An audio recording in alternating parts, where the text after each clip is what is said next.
Hi friends, வணக்கம். இந்த நேரத்தில் போய் பார்க்க போறோம்னா நம்ம அறிவுலகன் டைரக்ஷனில் ஆதி, லட்சுமி மேனன், லைலா, சிம்ரன் இவங்களாம் நடிச்சிருக்க சப்தம் படத்தை பற்றி தான் பார்க்க போகிறோம். சப்தம் இந்த படத்தோட ஸ்டோரி என்னன்னு பார்த்தீங்கன்னா, இந்த படம் ரிலீஸ்க்கு முன்னாடி ஒரு ஹைப் இருந்துச்சு. பிகாஸ் என்னன்னு பார்த்தீங்கன்னா, ஈரம் படத்தோட டேரக்டர் வந்து அறிவுலகன், எல்லாத்துக்குமே தெரியும். அந்த படத்தில் வந்து தண்ணியை வச்சு ஒரு பேயாக காமிச்சிருப்பாரு. ஒரு பேய்ங்கிற ஆஸ்பெக்டாக இல்லாமல் வெறும் தண்ணிக்குள்ளே தான் பேய் இருக்குது அப்படிங்கிற மாதிரி வச்சு ஒரு சூப்பரான படம் எடுத்திருப்பாரு.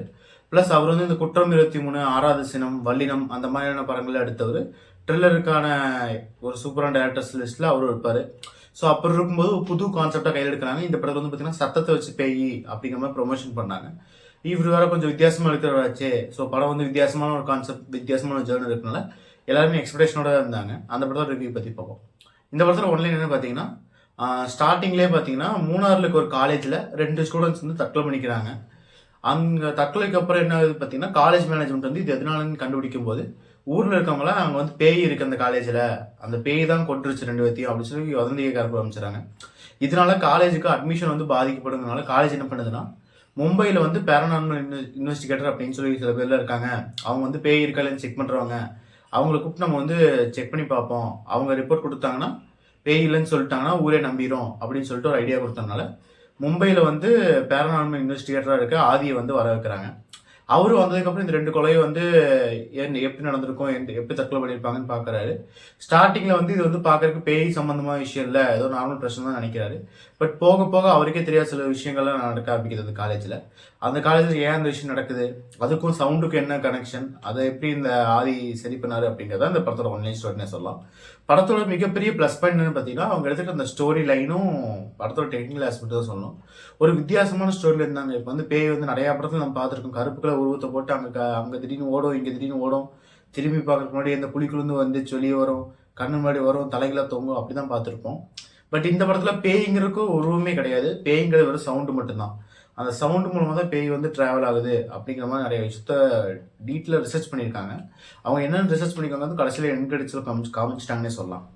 இன்னொரு விஷயம் பார்த்தீங்கன்னா, படத்தில் வந்து பிஜிஎம், அந்த கலரிங் டோன்ஸு, கலர் டோன் ஆகட்டும், சிஎஃப்எக்ஸு, விஎஃப்எக்ஸு, எஸ்எஃப்எக்ஸு எல்லாமே சூப்பராக பண்ணியிருந்தாங்க. ஒவ்வொரு சீனுமே படம் பார்க்கறதுக்கு அவ்வளோ குவாலிட்டியாக ரிச்சாக இருந்துச்சு. படத்தோட மொத்த பட்ஜெட்டே 15 crores தான். அந்த பட்ஜெட்டில் பண்ண மாதிரி இல்லை. படம் ரொம்ப, அதுவும் சில சீன்ஸ்லாம் பார்க்கறதுக்கு ஹாலிவுட் ஸ்டாண்டர்ட்லேயே இருந்துச்சுன்னு சொல்லலாம். ஃபர்ஸ்ட் ஆஃப் நிறைய சீன்ஸ் பார்க்கறதுக்கு அந்தளவுக்கு கொஞ்சம் எஃபர்ட் போட்டு பண்ணியிருக்காங்கன்னே சொல்லலாம். அப்புறம் வந்து முக்கியமான கிரெடிட் யார் இருக்கணும்னா நம்ம தமிழுக்கு தான் கொடுக்கணும். தமிழ் தான் மியூசியம் இந்த படத்துக்கு. அவர் இந்த வாரிசு, வீரசிம்மா ரெட்டி அந்த மாதிரி படத்துக்குலாம் பிஜிஎம் போட்டு பார்த்துருக்கோம். இந்த மாதிரி படத்தை எப்படி கேரி ஓவர் பண்ணுவாங்கிறது தான் தாட்டாக இருந்துச்சு. பட் பிசுரே இல்லாமல் பண்ணியிருக்காரு. பிஜிஎம் நிறையா சீன்ஸில் எக்ஸ்ட்ரானரியாகவே இருந்துச்சுன்னு சொல்லலாம். வந்து பாட்டாகட்டும், அந்த ஃபர்ஸ்ட் சீனில் ஒரு பாட்டாகட்டும், டைட்டில் ட்ராக் பாட்டாகட்டும், அந்த பேர் போடும்போது பாட்டு அந்த பாட்டாகட்டும் எல்லாமே சூப்பராக இருந்துச்சு. மியூசிக் வைஸ் அவரால் என்ன கான்ட்ரிபியூட் முடியுமோ அதுக்கு மேலேயும் கொடுத்துருக்காருன்னே சொல்லலாம். படத்தில் அதே மாதிரி தான் இந்த சவுண்ட் டிசைனிங் டீம் ஆகட்டும், இந்த ஒரு நிறைய வித்தியாசமான சவுண்ட்ஸ்லாம் அவங்க யூஸ் பண்ணியிருக்காங்க. நிறையா சீன்ஸ் ரிசர்ச் பண்ணி எடுத்திருந்தாங்க. குறிப்பாக சொல்லணும்னா, இந்த வேர்ல்ட்ஸ்லேயே அமைதியான ஒரு ரூம் இருக்குன்னு சொல்லுவாங்க தெரியுமா, அந்த ரூமில் இருந்தீங்கன்னா நமக்கு ஹார்ட் பீட் நமக்கே கேட்கும், நம்ம எலும்பு மொழி சத்தம் கேட்கும். அந்த மாதிரி ஒரு விஷயத்தை வச்சு ஒரு சீன் ரீக்ரியேட் பண்ணியிருப்பாங்க. அந்த சீனும் டாப் நாச்சாக சவுண்ட் டிசைனிங் பொறுத்தளவுக்கு.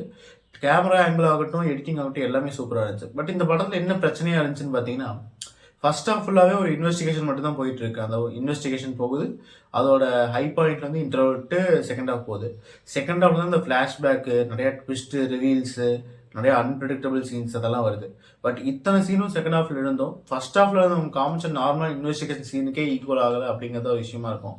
இன்னொரு விஷயம் என்னன்னு பார்த்தீங்கன்னா, படத்துக்கு வந்து என்னதான் அவங்க வந்து ரிசர்ச் பண்ணி எதாவது எடுத்தாலுமே படத்துக்கு தேவை ஒரு கிறிஸ்பினஸும், ஒரு அடுத்த ஒரு எக்ஸைட்மெண்ட் இருக்கணும். அந்த எக்ஸைட்மெண்ட் செகண்ட் ஹாஃப்ல மிஸ் ஆகுதோ அப்படிங்கிற மாதிரி இருந்துச்சு. ஏதோ அரைச்சமாகவே அரைக்கிற மாதிரி, இல்லை கொஞ்சம் டீட்டெயிலாக சொல்கிற மாதிரி இருந்த மாதிரி இருந்துச்சு. அதை அவங்க கொஞ்சம் கிறிஸ்பாக சொல்லிட்டு இன்னும் கொஞ்சம் 2 3 சீன்ஸை பேய்க்கான அந்த ஜம்ஸ்கேர் சீன்ஸை யூஸ் பண்ணியிருந்தாங்கன்னா படம் இதோடும் நல்லா இருந்திருக்கும் அப்படிங்கிற ஒரு அபிப்பிராயம். ஹீரோ ஆகட்டும், ஹீரோயின் ஆகட்டும், சிம்ரன் ஆகட்டும், லைலா ஆகட்டும் எல்லாருமே அவங்க எடுத்துக்கிட்ட கதாபாத்திரத்தை நடிச்சு கொடுத்துட்டாங்க. அபிநயா வந்து ஒரு சின்ன ஸ்ட்ரோல் பண்ணியிருப்பாங்க. அந்த ரோல் அவங்க சூப்பராக பண்ணி கொடுத்தாங்கன்னு சொல்லலாம். படமாக பார்த்தீங்கன்னா ஒரு ஃபுல் ஃப்ளெஜான படமாக பார்க்கும்போது நமக்கு அங்கங்கே சில விஷயங்கள் வந்து நிலடதான் செய்துன்னே சொல்லலாம்.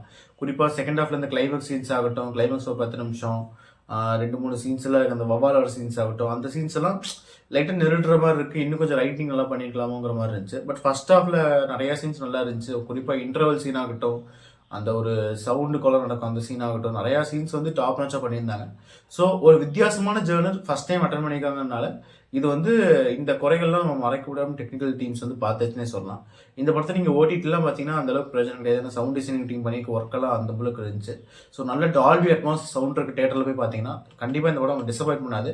இவ்வளோ நல்லா பண்ணியிருக்காங்களே, இன்னும் கொஞ்சம் நல்லா பண்ணியிருக்கலாமே, இன்னும் கொஞ்சம் எஃபெக்ட் போட்டு தான் அப்புறம் ரொம்ப நல்ல படமாக வந்திருக்குமே, சே அப்படி ஒரு வாய்ப்பை தவற விட்டாங்களே அப்படிங்கிற ஒரு எண்ணம் தான் உங்களுக்கு வருமே தவிர, மிச்சபடி இந்த படத்தை வந்து மாட்டிக்கிட்டோமே அப்படிங்கிற எண்ணம் வராது. ஓகே, வீடியோஸ் பிடிச்சா லைக் பண்ணுங்கள், ஷேர் பண்ணுங்கள், சப்ஸ்கிரைப் பண்ணுங்கள். நெக்ஸ்ட் சந்திப்போம். ஓகே, பாய்.